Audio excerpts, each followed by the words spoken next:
Assalamualaikum warahmatullahi wabarakatuh. Sebelumnya, saya ingin memperkenalkan diri dari kelompok 13 studi Al-Quran. Nama saya Nailatul Iza dan rekan saya Dip. Gimana? Perkenalan. Perkenalan. Yes. Perkenalkan, nama saya Nadifatur Rahmah. Oke, kami ingin mempresentasikan dari hasil makalah kami. Oke, begitulah. BTW ini kita di Wisata Mangrove Surabaya. Jangan lupa kesini ya guys, kesini aku tunggu. karena di sini sangat adem. Yo adem lah. Kenapa sepi? Lek presentasi los. Oke, ayo presentasi. Ayo presentasi. Oh ya, ayo kita presentasi bersama-sama, tunggu ya. Assalamualaikum warahmatullahi wabarakatuh. Waalaikumsalam warahmatullahi wabarakatuh. Alhamdulillah rabbil alamin. Wabihi nasta'in wa ala umuri dunya waddin. Sayyidina wa maulana Muhammadin wa ala alihi washabihi ajmain. Amma ba'du. Pertama-tama, marilah kita panjatkan puja dan puji syukur atas kehadirat Ilahi Rabbi, yang mana berkat rahmat dan hidayahnya kita bisa menyelesaikan tugas ini dengan insyaallah baik. Amin. Amin. Yang kami hormati Ibu dosen Bunda Nikmatus Sholihah MAG sebagai pengajar studi Al-Quran kami, dan teman-teman penonton semuanya. Langsung saja kita masuk ke dalam pembahasan. Al-Quran merupakan kalamullah yang diwahyukan kepada Nabi Muhammad SAW melalui perantara malaikat Jibril, sehingga menjadi pedoman hidup bagi umat muslim. Maka dari itu, kita harus memahami ilmu tafsir agar pemahaman terhadap makna suatu ayat tidak salah. Sedangkan ilmu takwil lebih menekankan pada penafsiran makna yang lebih dalam. Keduanya mempunyai persamaan dan perbedaan. Fungsi dan manfaat dari keduanya juga sangat penting, baik dalam bidang hukum, akidah, dan dalam kehidupan sehari-hari. Sejarah juga menceritakan bahwa upaya penafsiran Al-Quran berlangsung sejak masa Rasulullah dan terus berkembang hingga saat ini. Kemudian masuk pada pembahasan. Yang pertama, tafsir. Tafsir menurut istilah para ulama adalah menjelaskan makna-makna Al-Quran beserta maksudnya. Dia itu lebih umum tergantung adanya makna yang jelas atau yang lainnya. Jadi tafsir itu menjelaskan suatu makna Al-Quran. Kemudian pembagian metode-metode penafsiran. Yang pertama ada metode tahlili, metode ijmali, metode muqaron, dan metode maudu'i. Nah, apa sih dari 4 metode ini? Pertama, metode tahlili. Metode tahlili itu menafsirkan suatu ayat secara lengkap, secara runtut. Nah, itu jelas. Ayat per ayatnya itu runtut dan jelas. Kemudian yang kedua itu metode ijmali. Metode ijmali itu adalah menafsirkan suatu ayat secara ringkas dan global. Jadi penafsirannya itu hanya kayak ringkas lah, tidak sedetail metode tahlili. Kemudian yang ketiga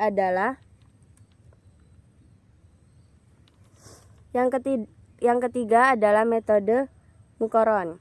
Metode muqaron itu merupakan menafsirkan ayat dengan cara membandingkan satu ayat dengan ayat lainnya. Yang terakhir metode maudu'i. Metode maudu'i ini adalah cara penafsiran Al-Quran yang mana dia itu mengumpulkan satu tema tertentu, kemudian baru ditafsirkan. Jadi ayatnya itu tidak runtut, sesuai temanya masing-masing dikumpulkan menjadi satu, kemudian ditafsirkan. Kemudian persamaannya tafsir dan takwil, keduanya ini sama-sama menjelaskan dan memahami makna dari Al-Quran. Ya, karena Al-Quran kan kita belum tentu tahu apa maksudnya gitu. Jadi di penafsiran ini kita dapat mengetahuinya. Kita akan masuk ke pembahasan yang selanjutnya, perbedaan takwil dan tafsir. Jadi tafsir itu memahami makna Al-Quran yang dijelaskan Rasulullah kepada para sahabat dan diriwayatkan hingga sampai kepada kita. Sedangkan takwil itu usaha untuk menemukan makna tersembunyi dari ayat Al-Quran dan hanya dapat dilakukan oleh ulama yang diberi petunjuk oleh Allah.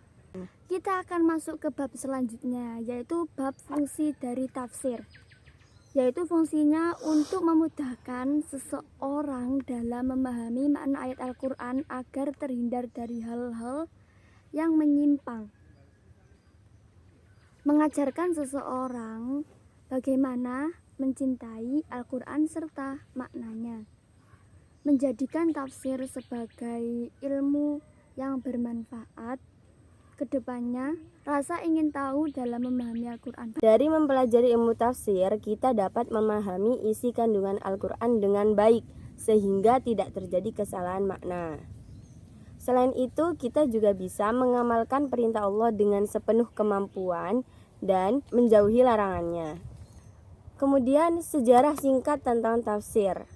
Tafsir Al-Quran itu sudah ada sejak zaman Nabi Muhammad SAW, yakni sejak turunnya Al-Quran itu sendiri, yang mana pada saat itu Rasulullah menjadi penafsir dari kalamullah tersebut. Seperti ketika para sahabat tidak mengetahui makna dari suatu ayat, nah mereka itu langsung menanyakannya kepada Rasulullah. Kemudian pada masa tabi'in, usaha penafsiran Al-Quran masih berkelanjut. Pada masa ini, perkembangan tafsir Al-Quran menjadi satu disiplin keilmuan tersendiri.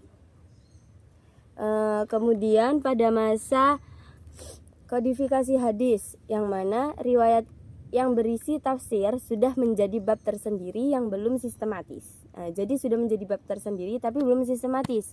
Sampai pada suatu masa di mana kandungan hadis dan tafsir dipisahkan sehingga tafsir itu menjadi kitab tersendiri seperti tafsir Jalalain dan tafsir-tafsir lainnya. Seperti itu.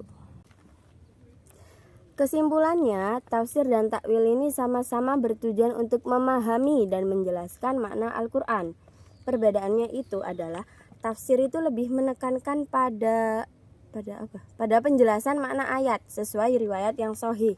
Sedangkan takwil ini lebih kepada usaha menguatkan salah satu kemungkinan makna. Dengan melakukan analisa dan adanya dalil seperti itu. Keduanya punya peran penting dalam membantu umat Islam memahami pesan Allah dengan benar. Ilmu tafsir sangat bermanfaat karena memudahkan kita memahami isi Al-Quran, mengamalkan perintah Allah dan menjauhi larangannya. Urgensinya jelas karena Al-Quran adalah pedoman hidup yang butuh penjelasan agar tidak salah dalam pemahaman. Baik, cukup sekian presentasi dari kelompok 13. Apabila ada salah kata dan lain sebagainya mohon dimaklumi dan mohon dimaafkan. Sekian, wassalamualaikum warahmatullahi wabarakatuh. Bye. Sudah, yuk pulang. Oke, cukup sekian video dari kami. Wassalamualaikum warahmatullahi wabarakatuh. Bye bye semuanya. Bye bye semuanya. Thanks for watching.